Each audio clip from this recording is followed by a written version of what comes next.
Selon les indications officielles du Service fédéral des statistiques en Allemagne, 172 000 demandes d'asile ont été enregistrées jusqu'à fin juin 2015.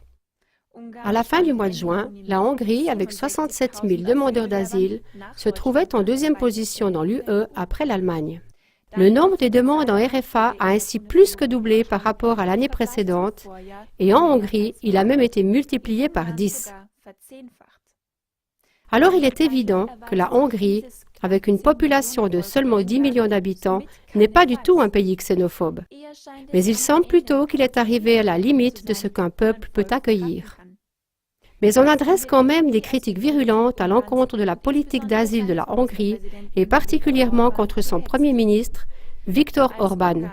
Par exemple, quand la Hongrie a terminé sa clôture à sa frontière avec la Serbie, Sebastian Kurz, le ministre des Affaires étrangères autrichien, avait fortement critiqué cela. Sa justification?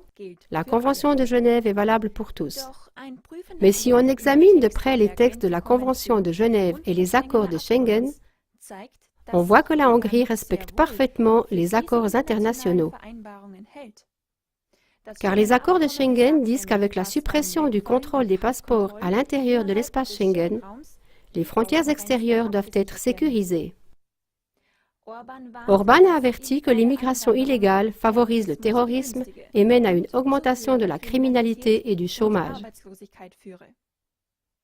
L'Europe serait ruinée si tous les réfugiés étaient admis.